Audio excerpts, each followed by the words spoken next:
আসসালামু আলাইকুম। দেখে নিব আজকের নিউজ। যৌতুকের দাবিতে স্ত্রীকে রড দিয়ে পেটালো পুলিশ কর্মকর্তা। 10 লাখ টাকা যৌতুকের দাবিতে স্ত্রীকে রড দিয়ে পিটিয়ে গুরুতর আহত করার অভিযোগ পাওয়া গেছে এক পুলিশ কর্মকর্তার বিরুদ্ধে।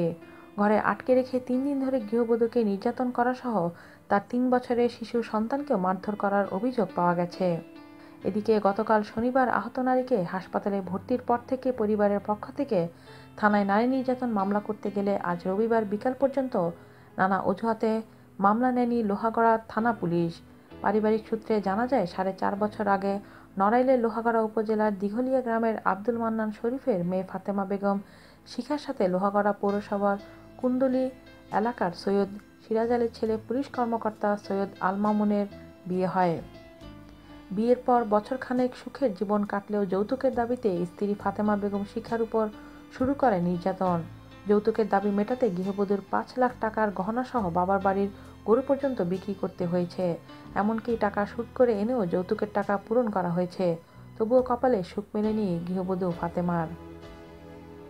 চাকরিতে বদলি ও পদোন্নতির কথা বলে পুলিশ কর্মকর্তা আল মামুন সম্প্রতি ফাতেমার বাবার কাছে আরও 10 লাখ টাকা যৌতুক দাবি করেন বলে অভিযোগ করা হয়েছে। দাবিকৃত ওই টাকা দিতে ব্যর্থ হওয়ায় গত শুক্রবার রাতে রড দিয়ে পিটিয়ে রক্তাক্ত করা হয় ফাতেমাকে। গুরুতর অসুস্থ অবস্থায় গতকাল শনিবার সকাল 10টার দিকে ফাতেমাকে উদ্ধার করে লোহাগড়া উপজেলা স্বাস্থ্য কমপ্লেক্সে ভর্তি করা হয়। হাসপাতালে চিকিৎসাধীন ফাতেমা জানান, যৌতুকের দাবিতে তার স্বামী 3 দিন ধরে ঘরে আটকে রেখে রড দিয়ে পিটিয়ে রক্তাক্ত করেছে তাকে। তার শরীরে বিভিন্ন স্পর্শকাতর স্থানে নির্যাতন করা হয়েছে। তাদের 3 বছরের শিশু সন্তান আরাফাতকেও লাথি মারে পাষণ্ড বাবা। ফাতেমার বাবা আব্দুল মান্নান শরীফ বলেন, প্রথমে আমরা মামুনকে 5 লাখ টাকা দিয়েছি।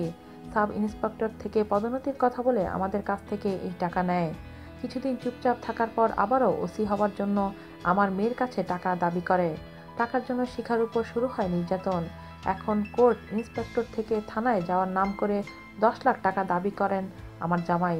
এমনকি জমি বিক্রি করে টাকা দিতে বলেন। সেই টাকা দিতে ব্যর্থ হওয়ায় গত শুক্রবার রাতে আমার মেয়েকে পিটিয়ে গুরুতর আহত করেছে। রড দিয়ে 25টি আঘাত করেছে। মা ফুরজাহান বেগম বলেন, মামুন এতটা লোভী আমরা আগে বুঝতে পারিনি। মোটা অঙ্কের টাকা ছাড়াও বিভিন্ন সময় 5 থেকে 10,000 টাকা পর্যন্ত দিয়েছি। তবুও ওর টাকার প্রয়োজন শেষ হয়নি।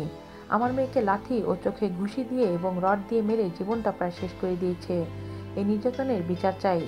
ভাই সাবু শরীফ বলেন, হাসপাতালেও আমার বোনের চিকিৎসা ঠিকভাবে করাতে পারছি না। দুলাভাই হাসপাতাল ছাড়ার হুমকি দিয়ে গেছে। আমরা এখন নিরাপত্তাহীনতায় আছি।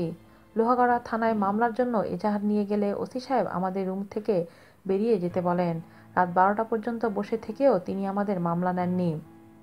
স্ত্রী নির্যাতন বিষয়ে অভিযুক্ত পুলিশ কর্মকর্তা আল মামুন ওরফে উজির আলী প্রতিবেদকের পরিচয় পেয়ে, কাজে ব্যস্ত আছি ভাই, পরে কথা বলবো বলে এড়িয়ে গেছেন। লোহাগড়া থানার ওসি জাহাঙ্গীর আলমের সাথে গতকাল শনিবার রাত থেকে যোগাযোগ করা হলে তিনি এলাকার চেয়ারম্যানদের মীমাংসার উদ্যোগের কথা বলে সকাল পর্যন্ত অপেক্ষার কথা বলেন। আজ রবিবার দুপুরে আবার যোগাযোগ করা হলে তিনি বলেন, ভাই, পুলিশ কর্মকর্তার বিরুদ্ধে মামলা নিতে গেলে এসপি সাহেবের অনুমতি নেওয়া লাগে। এডিশনাল এসপি সাহেব বিকেলে লোহাগড়ায় আসবেন। উনি এসে আইনগত ব্যবস্থা নেবেন। আজ এ পর্যন্তই। ভালো থাকবেন। আল্লাহ হাফেজ।